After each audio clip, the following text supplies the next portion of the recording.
Assalamu alaikum, Akshay pharmacist Mariam Sarish is back here with the part 2 of organizing. In this lecture, we will be studying the departmentalisation. पिछले lecture में हमने part 1 में हमने पढ़ा था कि organising क्या होती है, स्ट्रक्चर ऑफ ऑर्गेनाइजेशन क्या होता है। स्ट्रक्चर ऑफ ऑर्गेनाइजेशन में हमने फॉर्मल और इनफॉर्मल और हमने एक्टिविटीज पढ़ी थी, कैसे हम परफॉर्म करते हैं डिपार्टमेंटलाइजेशन। और हमने पीछे इनफॉर्मल और इन जो है ना फॉर्मल स्ट्रक्चर पढ़ा था कि वो कैसे हम उसको डिफाइन करते हैं, और फिर हमने ऑर्गेनोग्राम पढ़ा था। आज के लेक्चर में हम जो है वो इस लेक्चर के पार्ट 2 में हम डिपार्टमेंटलाइजेशन और हम पढ़ेंगे कि हमारी जो स्पैन ऑफ मैनेजमेंट है और जो हमारी सेंट्रलाइज और डिसेंट्रलाइज कोऑर्डिनेशन है वो कैसे हम डिफाइन करते हैं, और पावर को हम कैसे सेंट्रलाइज और डिसेंट्रलाइज कर सकते हैं। ये चैप्टर जो है वो ये जो लेक्चर है वो मैंने डॉक्टर नदीम इरफान की जो किताब है फार्मास्यूटिकल मैनेजिंग एंड मार्केटिंग की बुक से लिया है। I hope this would be informative for you. So without any delay, let's start today's lecture on organizing. तो डिपार्टमेंटलाइजेशन में हम क्या क्या पढ़ेंगे आज? Functional departmentalisation, product departmentalisation, territorial departmentalisation and hybrid departmentalisation. सबसे पहले हम पढ़ेंगे कि डिपार्टमेंटलाइजेशन होती क्या है। सो डिपार्टमेंटलाइजेशन ये होता है, मैंने पहले भी आपको पिछले पार्ट 2 में बताया कि हम क्या करते हैं, पावर की डिवीजन कर देते हैं और हम एक डिपार्टमेंट डिजाइन कर देते हैं जिसमें हर डिपार्टमेंट की अपनी अपनी वेल डिफाइंड जो है वो एक्टिविटी है जो वो परफॉर्म कर रहे होते हैं। So, in the departmentalization, one aspect of organizing is the establishment of various unit or department based on the allied activities as mentioned before. The word department design or designated a distinct area, a division or a branch in an organization over which the manager has authority to perform specified activities. यानी हमने एक defined department design कर दिया। अब उसमें जो manager होगा वो उधर उस एरिया का, उस डिवीजन का, उस ब्रांच का क्या क्या होगा, हेड होगा, और वो वहां की तमाम एक्टिविटीज को कोऑर्डिनेट और कंट्रोल करेगा। और डिपार्टमेंट क्या होता है? अ डिपार्टमेंट इज जो है वो as a term generally use may be production department, quality control department, purchase department हो गया हमारा हमारा फिर अकाउंट्स डिपार्टमेंट हो गया, सेल्स एंड मार्केटिंग का डिपार्टमेंट हो गया। तो ये सारे डिपार्टमेंट अपने अपने काम परफॉर्म कर रहे होंगे और उन सब डिपार्टमेंट्स के अपने अपने जो है वो मैनेजर होंगे। The four most common type of the departmentalisation जो है वो हम आज पढ़ेंगे, जिसमें functional departmentalisation, product departmentalisation, territorial and hybrid type departmentalisation होगी। सबसे पहले हम पढ़ते हैं अपना फंक्शनल डिपार्टमेंटलाइजेशन। फंक्शनल डिपार्टमेंटलाइजेशन क्या होता है? The functional departmentalisation is the grouping of activities in accordance to the function of organization। यानी ऑर्गेनाइजेशन के फंक्शन के अकॉर्डिंग हमने उसकी डिपार्टमेंट बनाकर रखी है। Function as the basis of departmentalization is widely used approach, and almost all pharmaceutical organizations perform this. Departmentalisation the departmentalisation किसके ऊपर बेस करती है? On the logic and time for tested. For example, function के base पे हमने quality control department बना लिया, quality assurance department बना दिया, हमने कैप्सूल डिपार्टमेंट बना दिया, हमने टैबलेट सेक्शन डिपार्टमेंट बना दिया। तो ये किस बेस पे हमने किया? उनके फंक्शन के बेसिस के ऊपर किया। A pharmaceutical organization undertakes the creation of products.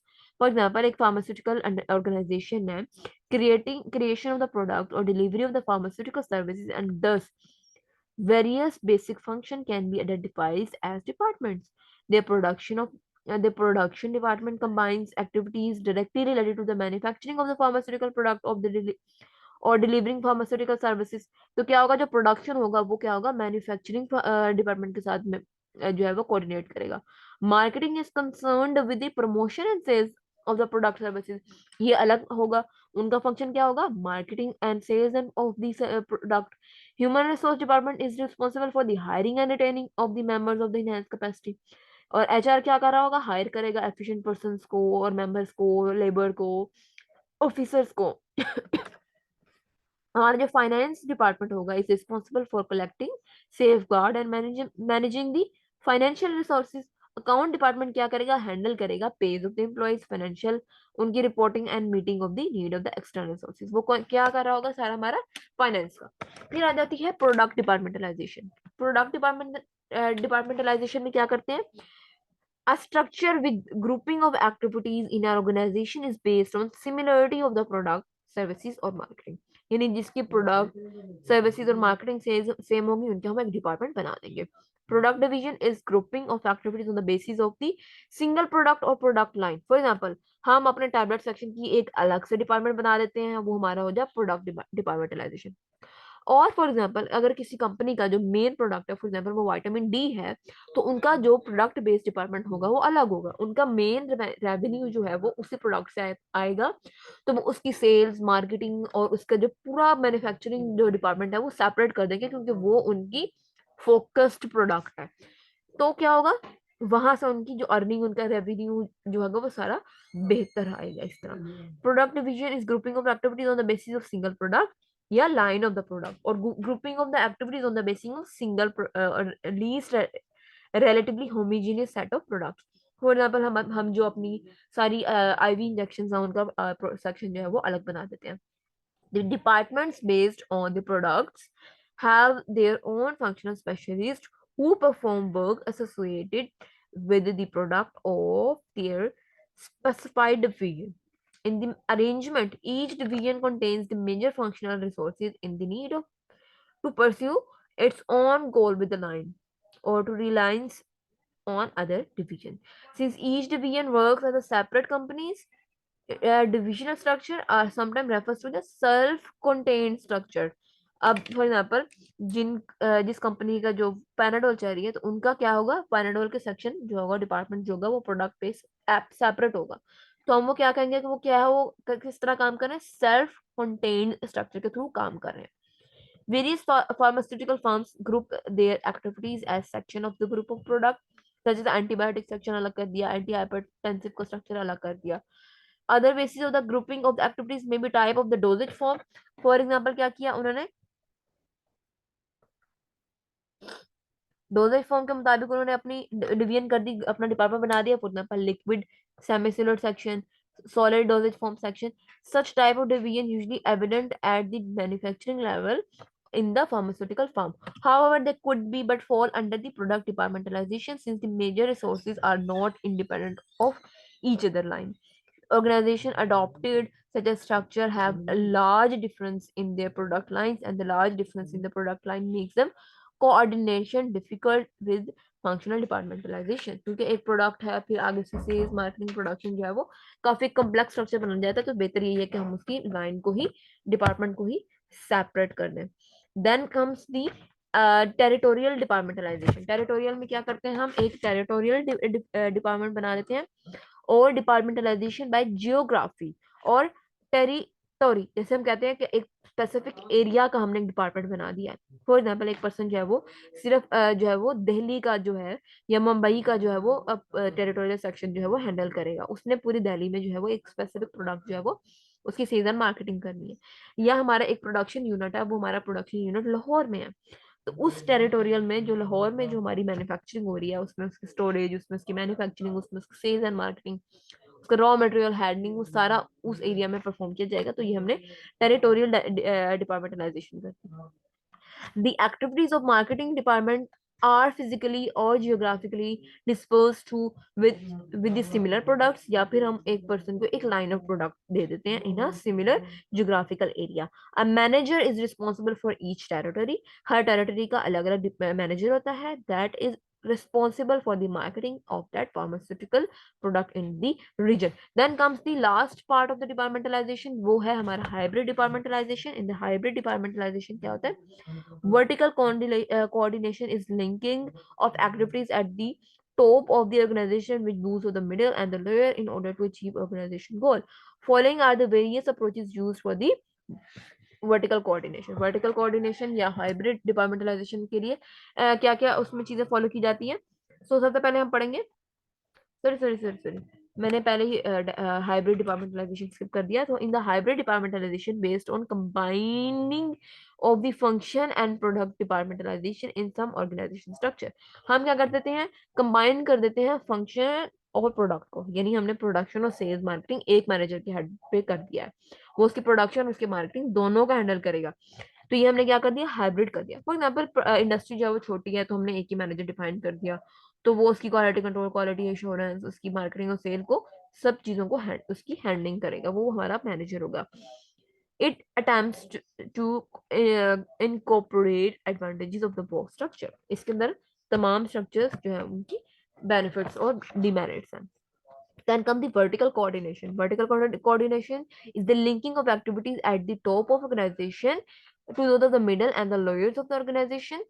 यानी एक हायरार्की डिफाइन करते हैं. वर्टिकल कोऑर्डिनेशन में क्या होगा, हमारा सीईओ, सीईओ के बाद एमडी, एमडी के बाद जो है प्लांट मैनेजर, प्लांट मैनेजर के नीचे प्रोडक्शन मैनेजर, हमारे सेल्स एंड मार्केटिंग मैनेजर, हमारे जो है वो डिफरेंट मैनेजर्स आ जाते हैं. तो उन और उसके नीचे आ जाएंगे हमारे फार्मासिस्ट, उसके नीचे हमारे ऑफिसर्स आ जाएंगे, उसके नीचे हमारा लेबर आ जाएगा, उसके नीचे हमारा जितना भी लेबर है वो सारा आ जाएगा. तो उन लेबर से लेकर जो हमारा सीईओ ऑफ द कंपनी है, उन तमाम के दरमियान जो एक लिंक क्रिएट करना है, वो होती है हमारी वर्टिकल कोऑर्डिनेशन. इस वर्टिकल कोऑर्डिनेशन के लिए हम डिफरेंट जो है सुपरवाइजर बनाते हैं, फोरमैन बनाते हैं कंपनी में. हम जो है वो डिफाइंड करते हैं मैनेजर्स ऑफ एनी सेक्शन और द मैनेजर और द ऑफ एनी इंडस्ट्री.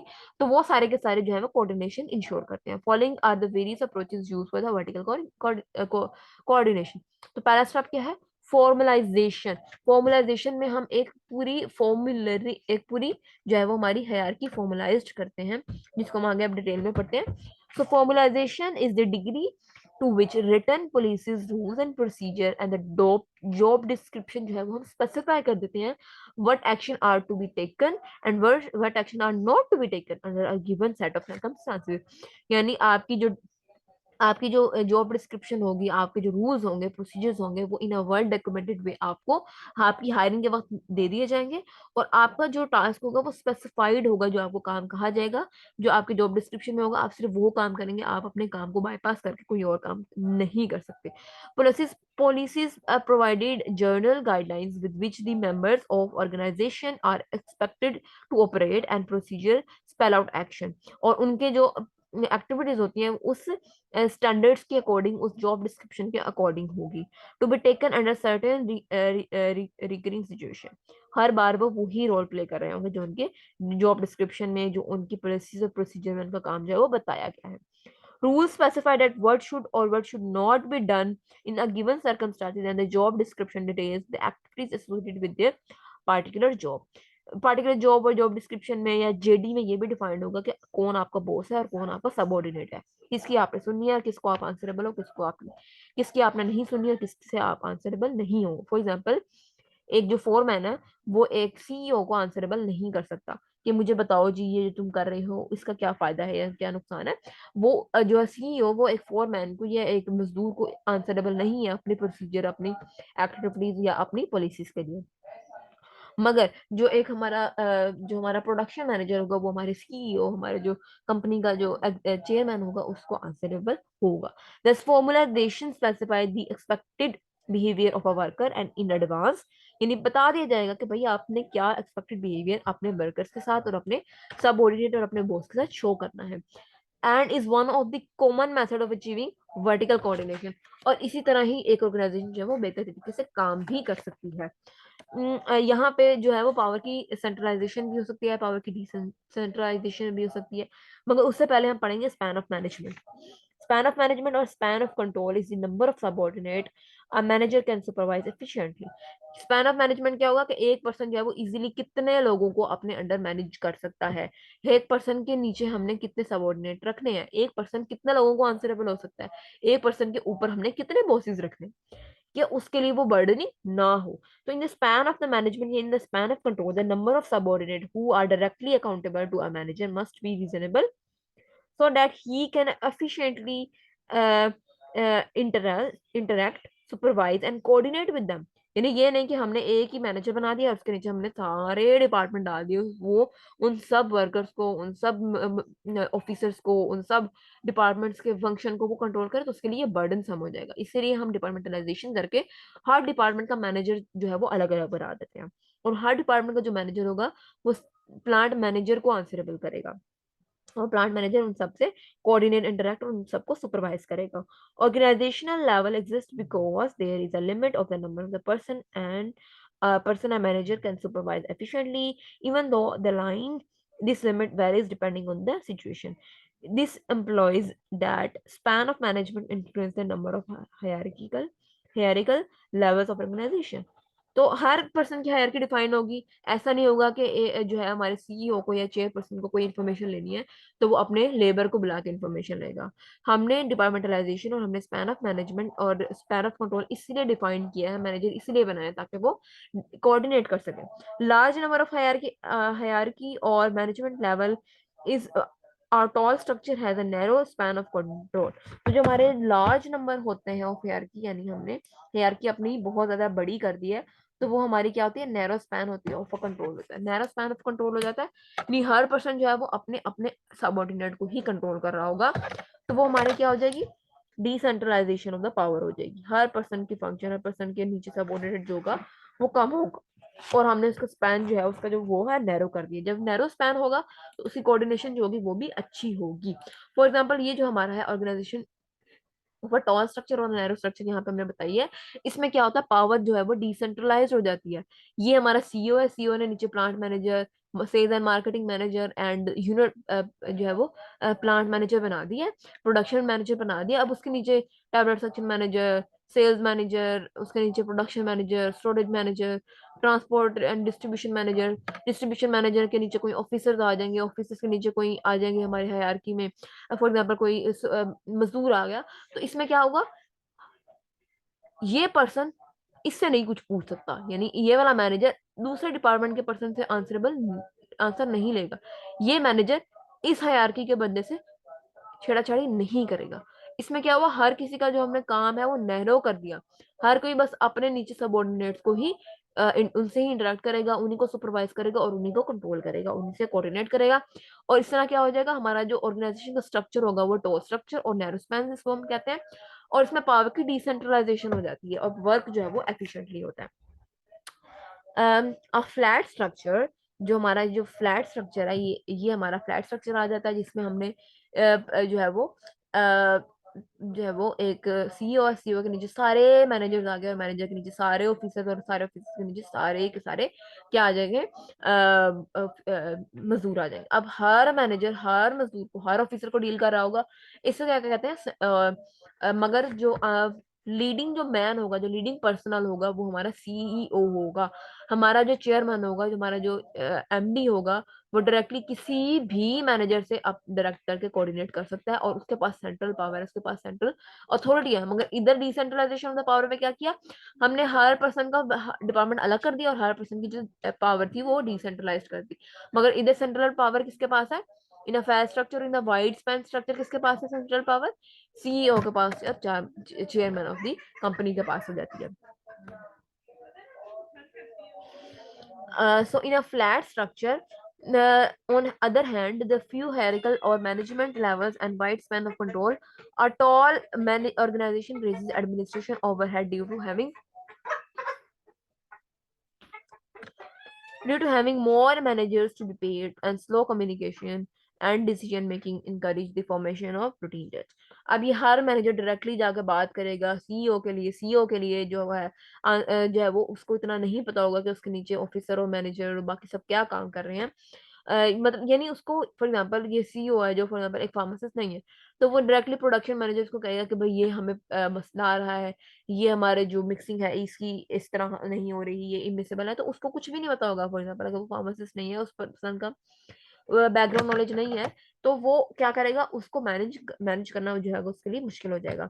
और टॉल ऑर्गेनाइजेशन स्ट्रक्चर या वाइड स्पैन स्ट्रक्चर होगा, उसमें कम्युनिकेशन स्लो होगी और उसको हर मैनेजर को ज्यादा पे करना पड़ेगा, and then decision making and encourage formation of routine job। both of these above organization structure have been well illustrated in the figure, जो हमने बहुत इजीली हमने बहुत आसान तरीके से आपको एक्सप्लेन कर दी कि यहाँ पर सेंट्रलाइज पावर में जो सेंट्रल पावर है वो हमारी सीईओ के पास है, और सीईओ आगे तमाम लोगों से सवाल कर सकता है, क्वेश्चन कर सकता है। डिसेंट्रलाइजेशन ऑफ द पावर में क्या किया हमने, 3-4 मैनेजर बना दिए जो मैनेजर हेड है, या हमने फॉर एग्जाम्पल सीईओ बना दिए 3-4, और वो तमाम डिफरेंट डिफरेंट सेक्शन को, प्रोडक्शन का मैनेजर, मार्केटिंग सेंसेस का मैनेजर और हमारा प्लांट मैनेजर तमाम जो होगा फंक्शन को डील कर रहा होगा। वो फिर जाकर वो बताएगा, उन वो 3-4 मैनेजर जाकर सीईओ या फिर जो डायरेक्टर ऑफ दी जो इंस्टीट्यूट होगा उसको उससे कोऑर्डिनेट करेगा, उससे जो है वो आंसर और बाकी कोऑर्डिनेशन करेगा। आगे हम पढ़ते हैं सेंट्रलाइज्ड एंड डिसेंट्रलाइज्ड। सो पहले centralised refers to the degree of retention, अब यहाँ पे मैं सेंट्रलाइज और डिसेंट्रलाइज आपको एक्सप्लेन करती हूँ। refers to the degree of retention of decision making authority at the top of organization level। जितने भी मेजर डिसीजन कौन ले रहा होगा, हमारा सीईओ। मैनेजर कोई भी डिसीजन नहीं ले सकता, एट द एंड जो डिसीजन होगा वो हमारा सीईओ ही लेगा कंपनी का, जो कि टॉप हायरार्की में होगा। In centralized organization, all decisions are made by one individual at the top of manager. Contrary to the centralized, decentralized में क्या होगा? The extent of distribution of decision making authority throughout the organization। ये अपना decision लेगा, ये नीचे नीचे इन दोनों का डिसीजन लेगा, ये जो ऊपर वाला है ये इन तीनों का डिसीजन लेगा, और ये जो है ये इन दोनों का डिसीजन लेगा। यानी हमने हर पर्सन की अथॉरिटी जो है वो डिवाइडेड कर दी। तमाम जो है वो पर्सन जो है वो अपनी अथॉरिटी को सोली मैनेज करेंगे और अपने डिसीजन लेंगे। Hereby all the decision are made collaboratively by all the members of the organization। यानी यहाँ पे सीईओ का फैसला इतना नहीं माना जाएगा डिसेंट्रलाइज पावर में। जो पर्सन है जो उस स्पेसिफिकेशन में काम कर रहा है वो उस चीज का बेहतर जानता है, वो उस चीज को बेहतर जो है वो उसके लिए फैसला कर सकता है, तो वही उसका बेहतर फैसला करेगा। तो ये होता है डिसेंट्रलाइजेशन ऑफ द पावर में। दीज आर नो मोर और less centralised but never absolutely centralised और डिसेंट्रलाइज्ड। मगर फिर भी जो हमारे जो टॉप लेवल के मैनेजर्स होंगे वो स्टिल किसी भी डिसीजन को अप्रूव करने से पहले हमारे जो मैनेजर को है, जो हमारा सीईओ है, उससे एक बार कंसल्ट करेंगे। मगर इतना मसला नहीं होता इस केस में जितना कि सेंट्रलाइजेशन में पावर होती है, क्योंकि उसमें सारी पावर जो है वो सेंट्रलाइज में एक सीईओ के पास होती है और उसने सारे डिसीजन लेने होते हैं। These are not or less centralized, but varying blend of centralization, decentralization can be used in the vertical coordination, since both approaches have been their own materials। दोनों जो है वो डिफरेंट कैपेसिटीज में यूज हो रहे हैं, क्योंकि दोनों के अपने अपने बेनिफिट्स एंड डिमेरिट्स हैं। Centralization centralization has several merits. अब हम इसके मेरिट और डिमेरिट पढ़ेंगे। क्या मेरिट्स हैं इसके सेंट्रलाइजेशन के? It coordinate efficiently the activities of organizational unit by reducing the duplication of efforts and resources of different units. Better decision making as the top manager have broader experience and knowledge. Additionally, centralization promotes strong leadership in the organization because much of the power remains to the top level. Centralization of the power में क्या होता है, सारी power जो है वो top level के manager और टॉप लेवल के हायरार्की में होगा, इसलिए जो पावर होगी वो सेंट्रलाइज्ड होगी और पावर जो है वो टॉप लेवल्स में ही रहेगी, पावर नीचे नहीं जाएगी। डिसेंट्रलाइजेशन में क्या होती है, पावर डिवाइडेड हो जाती है। Also has number of advantages. encouraging decision making at lower level promotes generation of productive ideas। Case her person अपना आइडिया, हर पर्सन अपना जो है वो डिसीजन और जो है अपना अपनी बात जो है वो पुट फॉरवर्ड कर सकता है। इससे क्या होता है, ease of the heavy workloads of executive and motive. Worker को पता है उनको क्या मसला आ रहा है और उन्होंने अपने मसले को कैसे सोल्व करना है। ऊपर जो सेंट्रल में जो पावर बैठा हुआ उसको नहीं पता कि हमारे वर्कर को नीचे क्या मसला आ रहा है, उसको हमने कैसे सोल्व करना है। तो डिसेंट्रलाइजेशन में क्या होता है, वर्कर्स के लिए इजी हो जाता है काम। The workers are clear to the problem and thus they can make a good decision and वो गुड क्रिटिसिज्म प्रोवाइड कर सकते हैं कि भाई जी हमें प्रोडक्शन में क्या क्या मसला आता है, मिक्सिंग में क्या मसला आता है, और उसको हम ऐसे ऐसे ठीक कर सकते हैं। आगे आ जाती है delegation. Delegation and line of staff. यहाँ पे हमारा लेक्चर खत्म होने वाला है। डेलीगेशन में पढ़ते हैं। Delegation is the assignment of part of a manager tasks to the other the authority necessary to achieve experience result. Delegation is another mean of vertical coordination. Delegation of power क्या करते हैं, हमने power को delegate कर देते हैं to any person, जिसकी वजह से वर्टिकल कोऑर्डिनेशन जो है हमारी अचीव होती है। It is closely related to the centralization and decentralization. However delegation is done with central decentralized structure than with a centralized one। मगर जो डेलीगेशन होती है उसमें हम डिसेंट्रलाइज स्ट्रक्चर ज्यादा फॉलो करते हैं देन द सेंट्रलाइज्ड वन, क्योंकि हम इसमें भी जो पावर है वो डिवाइड कर देते हैं in the delegation of the power. Since delegation enables works to do done at the lowest level responsible। यानी फॉर एग्जाम्पल हमें पर्सन को कोई हमारा कोई टास्क है, हमारा कोई प्रोग्राम है, उसका हम उसको मैनेजर बना देते हैं, तो हमने इसको क्या किया, पावर टू डेलीगेट की। फॉर एग्जाम्पल R&D में एक पर्सन जो है वो क्वालिटी एश्योरेंस और क्वालिटी कंट्रोल में उसने काम किया, उसका वहाँ पे बहुत अच्छा है। अब इंडस्ट्री जो है वो अपना R&D सेक्शन खोलने जा रही है, अपना ओपन करने जा रही है, तो वो अपनी पावर डेलीगेट कर देगी किसी उस स्पेसिफाइड पर्सन के जिसका एक्सपीरियंस उस पोस्ट के अकॉर्डिंग है। तो इसमें क्या होगा, उसके पास डिसेंट्रलाइज्ड पावर आ जाएगी और वो R&D सेक्शन को कंट्रोल करेगा, मैनेज करेगा। Since delegation enables workers to be done at lowest level possible, it allows the hierarchy to more efficient. Furthermore, delegation of authority facilitate training of subordinate as they can fill the further managerial position.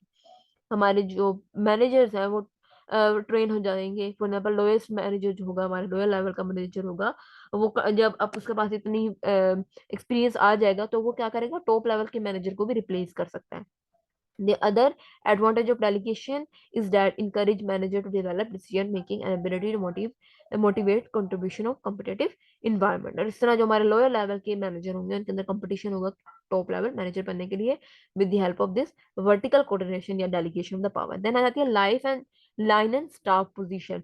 इस line and staff position में भी वही hierarchy वाला ही scene आ जाता है कि ऊपर हमारा जो है वो सीईओ है, उसके नीचे मैनेजर है, मैनेजर के नीचे ऑफिसर है, ऑफिसर के नीचे हमारे जो है वो आ गया, हमारे लेबर आ गया।